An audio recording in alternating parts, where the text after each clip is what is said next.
Andy says, you previously mentioned liking short scale basses. What specifically do you like most about them? Great content as always. Sure. I subscribe to the BB King. I guess maybe it's BB King or Billy Gibbons, whoever said, like when they were talking about playing 7s or 8s, why are you working so hard? That's what it is.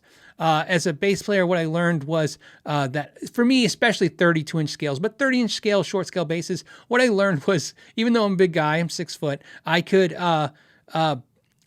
take a bass on stage, plug it in, adjust the EQing a little bit. No one could tell, you know what I mean? In fact, I play my Warwick 32-inch scale all the time. No one can even tell that it's short scale. In fact, half the time, if I don't tell anyone, especially you guys, no one would know.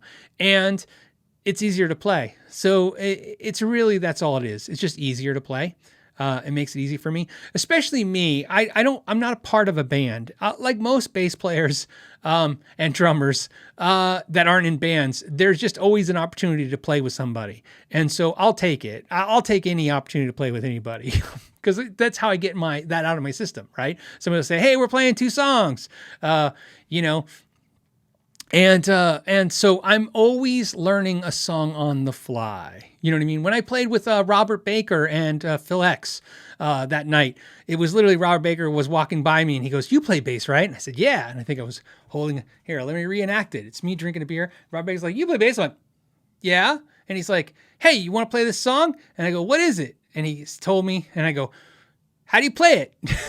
And then he showed me, and then I was like, okay, I got the concept. And we practiced it, me on my bass and him on his guitar, sitting at a bar table while Phil X and the band played some other song. And then we learned it, and I went on stage and played it. This is the Phil on the bass.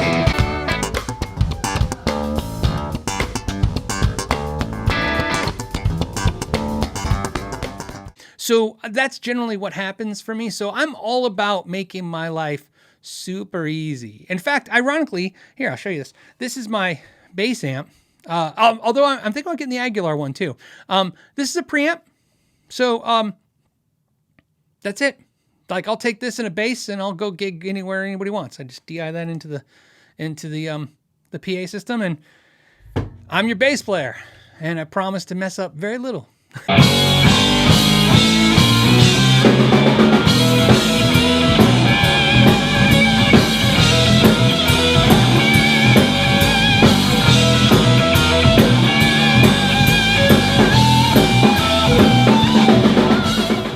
So that's what it is. It's just ease. Make my life easier. Because like I said, usually if I get a week to learn some songs, that's usually a really cool. It's really cool. I'm really lucky.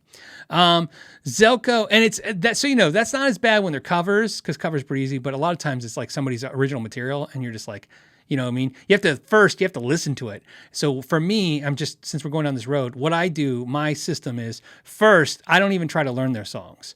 What I'll do is, let's say a band, like Larry Mitchell, when he asked me to jam with him or play with him, his songs, I downloaded the songs onto my phone and I listened to them all day, every day for like 2 days straight. Just those songs, nothing else, just over and over again, just to hear the changes, the things. I just like to feel that stuff out. And then I started learning them, and because this stuff is pretty, not intricate, it was just a little more intricate than the usually 1-4-5 kind of basic stuff. I actually knew a friend who teaches, who knows Larry, and had him help me work past some parts. But we did all that in about a week and a half, and then I did the gig. And if anyone is here that was at that show, they remember the funny part of that show, which was at the sound check of that show. Right during the sound check, I think Larry said, hey, I'm changing something, and he gave me the run through on it, and then my face was like, okay. And this is a true story. I said he did a change. He showed me a change, and I said, okay, got it. And then he showed me another song, and he showed me a change. And I told him, because, again, I kind of pride myself on the honesty aspect. I said, yeah, there's no way. Like I said, look, one change, I got it. That's my brain can handle that. I'll remember that. When we get to that song, don't do this, do that. Gotcha. Another song to remember another change, I'll forget it. I said, look, it's in the key of A, I think. And I said, well, this is what I'll do. And he's like, and he's like, that's not right. And I said, no, I'll smile when I do it. And then I will be okay. And his face, like, okay, it was crazy. And people were here because they were at the sound check. So there's, like I said, a few of you were there and you guys know the story. And so when you watch that video, because they're on my other channel, I think the live, some of the songs I did with Larry, there's a point in the song, you see it, all of a sudden I'm like digging in and and that's me messing up on purpose. Cause you can't really hear it, what's wrong. But if you look, his face goes like, he's just like, and there I am smiling, and I was right. No one really even cared. They saw me smile because I told him, you're the talent. They just got to they're just listening and looking at you. I'm there. That's it. I'm just the side stuff.